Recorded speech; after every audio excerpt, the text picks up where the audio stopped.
Hi, welcome back.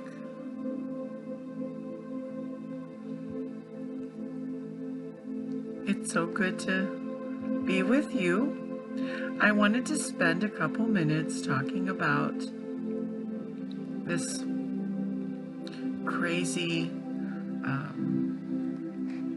crazy changes that are occurring for everyone. Everyone's uncertain and unsure what the heck is happening.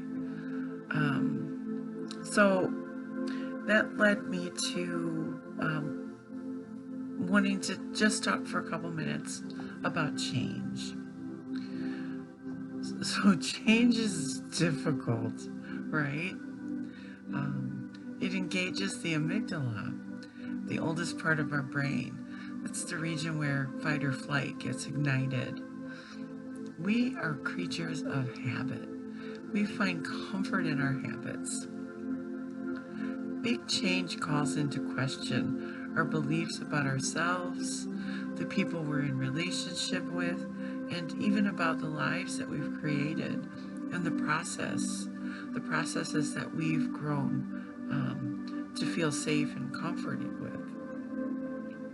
So when events come along that remind us of the impermanence of the comforting constructs that we've become accustomed to, it can bring up fear, uncertainty, and mistrust, not only about the world outside of us, but about our processes.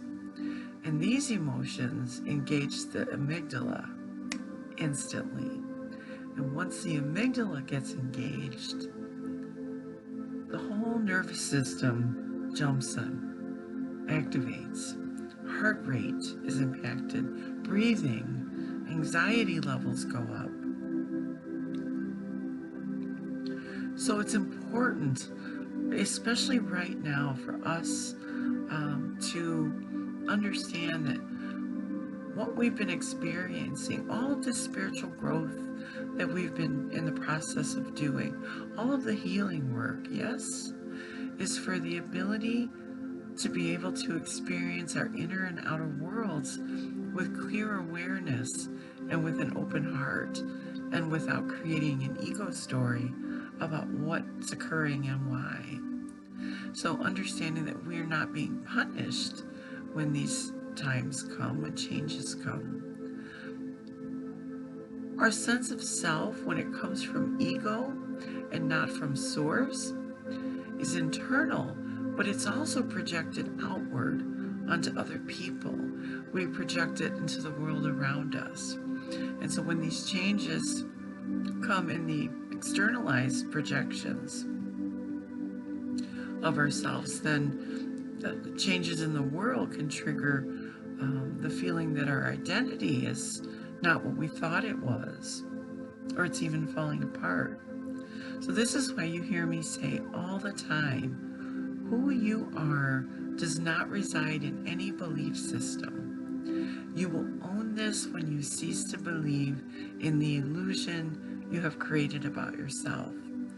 Who you are is not defined by any external factor. So if we bring awareness to and non-resistance to these life changes, then we begin the process of transformation. And this can be really painful, right? But ultimately, it's the thing that sets us free. So the key is to stay aware, to stay open to change, and to be willing to experience and learn from and then release discomfort, and to trust the process as it unfolds. Don't get me wrong, no one enjoys being devastated. No one enjoys experiencing heartbreak or the death of a loved one or the loss of a job or physical or mental illnesses. But in this plane that we're living on, these things are currently happening. So how do we respond to painful emotions and circumstances that make us feel like our world's crashing down around us. Like in a universe that supposedly loves and supports us unconditionally, why is it necessary for us to experience these painful events that life throws in our direction?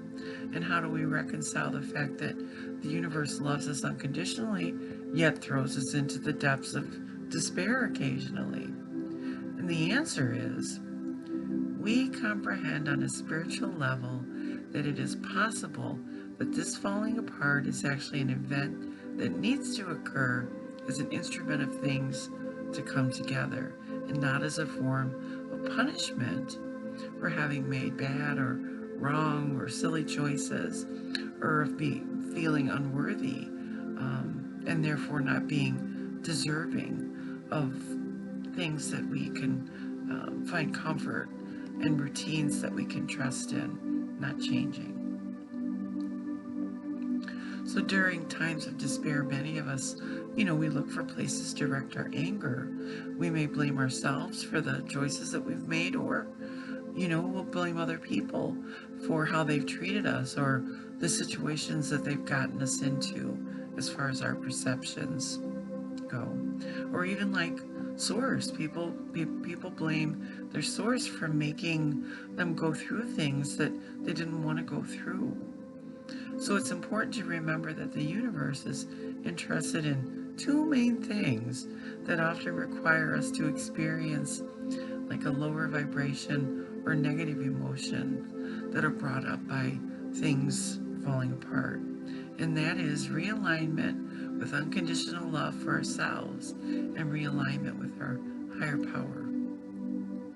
So whenever we've judged like certain emotions as bad or try to distract ourselves from feeling pain, the universe gives us opportunity after opportunity to go back inward in order to be the love that liberates these emotions inside of our heart.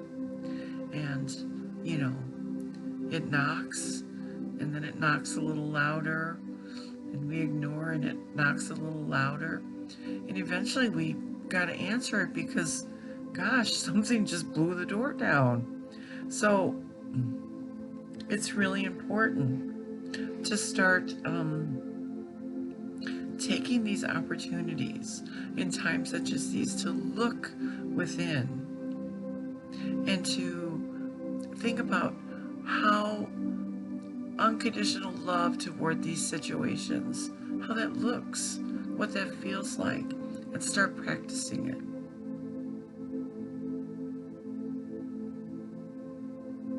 And then, the second interest that the universe has, realigning with our own power, taking our power back, is another reason or opportunity that we manifest things that fall apart or change our circumstances. So when we hand over our power, or have made something outside of ourselves the source of our own fulfillment, like whether it's in a job, a relationship, material possessions, or even in our own processes, how we reach them, the universe may, knock those things around a bit in order to show us like how we are in fact our own source of happiness and fulfillment. Working with vibration is a really powerful tool that we can utilize in times such as these. And there are some great resources. If you are interested, please contact me, and I would love to share some with you. One of my favorite people has provided me one of my favorite quotes that I go back to over and over and over again in my life. His name is Joseph Campbell, and the quote is, "We must be willing to get rid of the life we planned so as to have the life that is waiting for us." So in order for newer, for better, and more fitting realities to emerge, higher vibrations, ones that are more suited to our evolution and our growth, we may require a period of everything falling apart out of our old reality. And although the emotions that arise within us during these times, they're not necessarily going to be pleasant to deal with. We have to tend to them like we would tend to, a child that we love unconditionally. So the more we run from emotions, the louder they become and the more obnoxious they become. Life's way, here on this plane. We can either get on board with that process and become the light of liberation and learn unconditional love with all of our being, or we can kick and scream and try to resist the process. I mean, the beautiful thing is the choice is always yours. But I hope that during this time, when, we can look outside of ourselves and see things that cause us fear and uncertainty, now is a really good time to look inside. Look for that unconditional love and allow it to respond to the external things, the external projections that we're creating. Allow unconditional love to respond to those things. And begin that process of transformation. So thank you for letting me spend a few moments with you. I wish you love, light, and a beautiful day.